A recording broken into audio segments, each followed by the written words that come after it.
ये लोग तो बिल्ली के भाग से छीका टूटने का वो कर रहे हैं कि साहब इंडिया ब्लॉक में सीट ना बटे। संवाद के जरिए हम विवाद को सुलझा रहे हैं।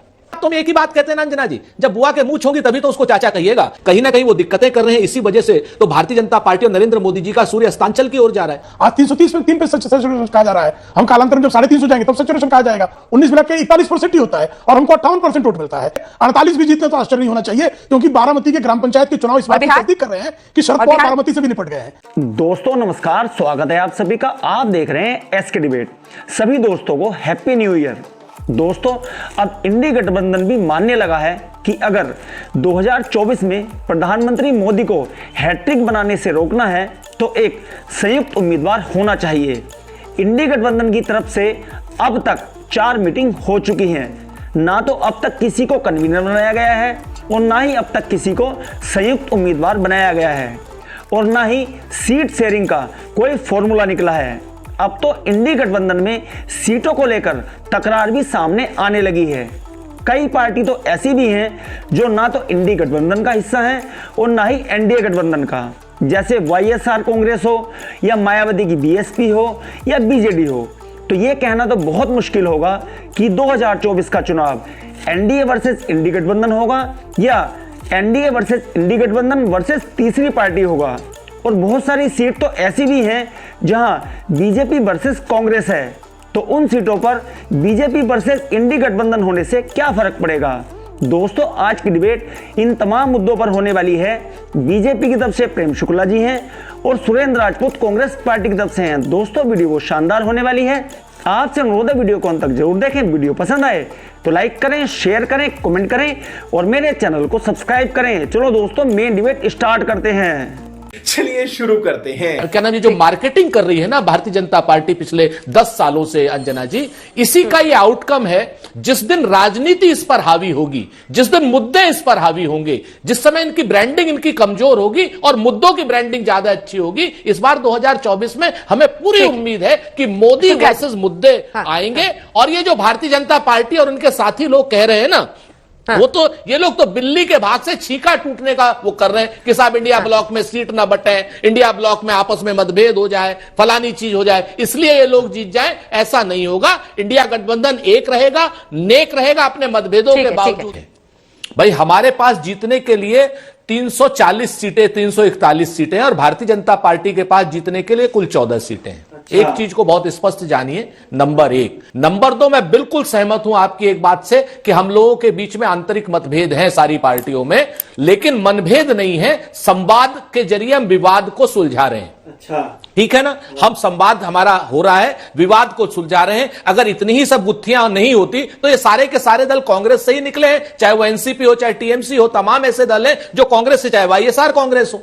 तो हमारे अंदर विवाद थे, अब हम संवाद कर रहे हैं। और संवाद हम सिर्फ इसलिए कर रहे हैं कि मायावी शासन जो संविधान को कहीं ना कहीं तोड़ रहा है, मरोड़ रहा है या खत्म करने की कोशिश कर रहा है, और सारे के सारे जो इंस्टीट्यूशंस हैं, जिसमें क्या नाम मीडिया भी एक बड़ा इंस्टीट्यूशन है, सबको या तो अपने पीछे रखने की कोशिश कर रहा है या खत्म करने की कोशिश कर रहा है। इसके विरोध में कहीं ना कहीं हम एक हो रहे हैं, तमाम अपने मतभेदों के बावजूद। और रही बात जैसे आपने कही कि भाई क्या होगा और क्या नहीं होगा, तो सच बात तो हम एक ही बात कहते हैं ना अंजना जी, जब बुआ के मुंह होगी तभी तो उसको चाचा कहिएगा। कैसे कैसे लोग रहते हैं यार यहाँ पर। आज की डेट में भारतीय जनता पार्टी और उनका समर्थक वर्ग परेशान है अपने आप को रिटेन करने के लिए।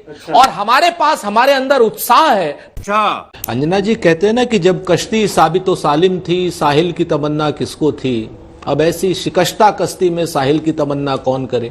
अगर भारतीय जनता पार्टी 545 की 545 सीटों में 50% से ऊपर वोट ला सकती है, 424 में ला रही है और उसका वोट कम नहीं होगा, तो निश्चित तौर पर फिर तो किसी बहस की संभावना ही नहीं बैठती।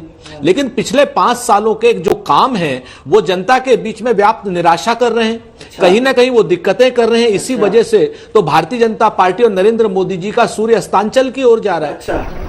बंद करो हाथ जोड़ के। मैं जनता अगर देखेगी कि मोदी जी ने काम नहीं किया है तो निश्चित तौर पर वो हमारे साथ आने का प्रयास करेगी। हमारा रोजगार परक विकास की हम बात करने की बात कर रहे हैं, मुद्दों की बात कर रहे हैं। हमारी व्यक्तिगत दुश्मनी किसी से नहीं है, हम तो सैद्धांतिक विभेद की बात कर रहे हैं। और हमारा सैद्धांतिक विभेद बहुत स्पष्ट बता रहा है कि जनता हताश भी है, जनता निराश भी है और जनता इस व्यवस्था को और सरकार को बदलना चाहती है। तुमसे ना हो पाएगा। हाँ, वो कह रहे हैं उनकी दो मूल बातें। वो कह रहे हैं कि आप लोग सैचुरेशन पर यानी अधिकतम पर हैं इन तमाम राज्यों में, और वो कह रहे हैं कि लोकसभा विधानसभा में लोग अलग अलग वोट करते हैं। जो आप लोग गदगद हो रहे हैं कि राज्यसभा, राजस्थान, मध्य प्रदेश और छत्तीसगढ़ जीत गए, तो पिछली बार तो पलट गया था मामला, आप लोग हारे थे और लोकसभा में जबरदस्त सीटें आई। देखिए अंजना जी, आदरणीय प्रदीप गुप्ता जी ने, आदरणीय संजय कुमार जी ने, आदरणीय आशुतोष जी ने यही कुल मिलाकर कहा कि एक तरफ जो है अस्तित्व का संकट है, दूसरी तरफ विस्तार की चुनौती है। तो विस्तार की चुनौती, जैसे हमारे भारतीय जनता पार्टी के बारे में जब हम 86 सीटों पर 89 में पहुंचे तब भी लोग कहते थे आपका तो सैचुरेशन हो गया है। 164 पे पहुंचे तब भी कहा सैचुरेशन हो गया, 182 पहुंचे कहा फिर सैचुरेशन हो गया, 282 पहुंचे कहा फिर सैचुरेशन हो गया, आज 330 में 3 पे सैचुरेशन कहा जा रहा है। हम कालांतर में जब 350 जाएंगे तब सैचुरेशन कहा जाएगा। तो भारतीय जनता पार्टी ने तो 1984 से लेकर सतत अपना विस्तार किया है। सिर्फ हम 2004 के चुनाव में थोड़ा पीछे हटे तो 2009 के चुनाव में हम लगभग उसी स्थिति में थे। लगातार भारतीय जनता पार्टी ने चाहे जो चुनाव हो अपना विस्तार किया है। अब जो बात इन्होंने कही कि भाई चुनाव में विधानसभा के, हाँ सचमुच विधानसभा चुनाव में और लोकसभा चुनाव में अलग पैटर्न होते हैं। से दिल्ली में जो है हम विधानसभा चुनाव हार जाते हैं, लेकिन लोकसभा चुनाव हमको 58% वोट मिलता है, साथ ही साथ सीटें हम जीतते हैं। और कांग्रेस और आम आदमी पार्टी के सारे वोट अगर हम मिला भी दें तब भी 22 और 19 मिलाकर 41% ही होता है और हमको 58% वोट मिलता है। इसी तरह से राजस्थान में हम जब 2013 में जीतते हैं तब भी हम 2014 जीतते हैं। हम 2013 मध्य प्रदेश में जीतते हैं फिर भी 2014 जीतते हैं। हम 2013 छत्तीसगढ़ जीतते हैं फिर 2014 जीतते हैं। लेकिन जब हम 2018 हारते हैं, राजस्थान हम 2018 हारते हैं लेकिन 2019 लोकसभा जीतते हैं। 2018 हम लोग विधानसभा जो है मध्य प्रदेश हारते हैं लेकिन 2019 लोकसभा जीतते हैं। हम छत्तीसगढ़ में 2018 विधानसभा बुरी तरह हारते हैं, सिर्फ 15 विधायक हमारे आते हैं लेकिन 11 में से 9 सांसद हमारे जीत कर आते हैं। तो लोकसभा चुनाव में लगातार भारतीय जनता पार्टी के पक्ष में जिस तरह से, इसी तरह कर्नाटक का चुनाव है, कर्नाटक में हम जो है चुनाव हारते हैं लेकिन जो है जब लोकसभा होता है तो हम जीतते हैं, प्रचंड जीत हमको मिलती है। और जबकि इनका जनता दल सेकुलर और कांग्रेस का गठबंधन होता है।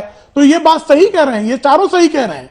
लेकिन भारतीय जनता पार्टी के पक्ष में यही बात है कि भारतीय जनता पार्टी विधानसभा चुनाव की तुलना में लोकसभा चुनाव में हमारा मत प्रतिशत बढ़ता है और हम सतत विस्तार करते हैं। इस बार भी हमारे सामने विस्तार की चुनौती है और हम विस्तार करेंगे। पिछली बार हमको 225 सीटों पर 50% से अधिक मत मिले थे। हम इस बार टारगेट करेंगे कि अकेले भारतीय जनता पार्टी 300 से अधिक सीटों पर जो है 50% से अधिक वोट ले। क्या बात है सर, क्या बात है सर। सामने वाले जो हैं वो कमजोर है, हम ये क्यों मानकर चले? वो प्रबल है, वो सारे तरह के गठबंधन करने का प्रयास करेंगे, हम भी अपनी तरह से गठबंधन करने का प्रयास करेंगे। तो हमें जो है सारी की सारी सीटों पर 50% से अधिक वोट हमारे गठबंधन को मिले, ये हमारा लक्ष्य होगा। अब उस लक्ष्य में हम जितना जो है साध्य करने की स्थिति होगी वही हमारी जो है जीत का जो है सबसे बड़ा सूत्र होगा। तो हम तो इस चक्कर में क्यों पड़े कि वो जो है उन कमजोर हैं, उनको वोट नहीं मिलने वाले, उनको भी वोट मिलेंगे, जनता हमको भी वोट देगी। तो हम अपने वोटों का कैसे विस्तार कर सके, यही हमारा टारगेट होगा। यही नहीं, अभी और सुनिए। शिवसेना आज भी हमारे साथ है, उल्टा अजीत पवार भी हमारे साथ है, तो एनसीपी भी हमारे साथ है। तो महाराष्ट्र में हम 41 से अधिक सीटें जीतेंगे, 48 भी जीतने तो आश्चर्य नहीं होना चाहिए, क्योंकि बारामती के ग्राम पंचायत के चुनाव इस बात की तस्दीक कर रहे हैं कि शरद पवार बारामती से भी निपट गए हैं। ये ग्राम पंचायत चुनाव का रिजल्ट है ये, आप देख लीजिए। और बिहार में कौन, पता ही नहीं कि नीतीश कुमार जी इस बार जो है मुख्यमंत्री भी, वही बिहार पे ही आ रहा हूं मैं, बिहार में ही बता रहा हूं मैं। नीतीश कुमार जी इस बार मुख्यमंत्री भी मोदी जी की पोस्टर लगा के, जनता दल यूनाइटेड के पोस्टर्स में मोदी जी की तस्वीरें बड़ी थी, जनता दल यूनाइटेड छोटी थी और सिर्फ 43 रह गए। जो कभी 110 सीटें जीतते थे 43 पे आ गए। और हमारे साथ अब चिराग पासवान भी जो पिछली बार नहीं थे विधानसभा हमारे साथ आ गए हैं, लोकसभा में हमारे साथ हमारा जो गठबंधन है जितेंद्र मान जी हमारे साथ है। मजा आया।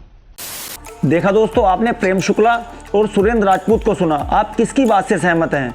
और दोस्तों आपको क्या लगता है इंडी गठबंधन का वो कौन सा फॉर्मूला होगा जो 2024 में प्रधानमंत्री मोदी जी को टक्कर दे पाएगा? कमेंट सेक्शन में कमेंट करके बताएं। और अगर वीडियो पसंद आई हो तो लाइक करें, शेयर करें, कमेंट करें और मेरे चैनल को सब्सक्राइब करें। चलो दोस्तों, मिलते हैं अगली वीडियो में। जय हिंद, वंदे मातरम, जय श्री राम।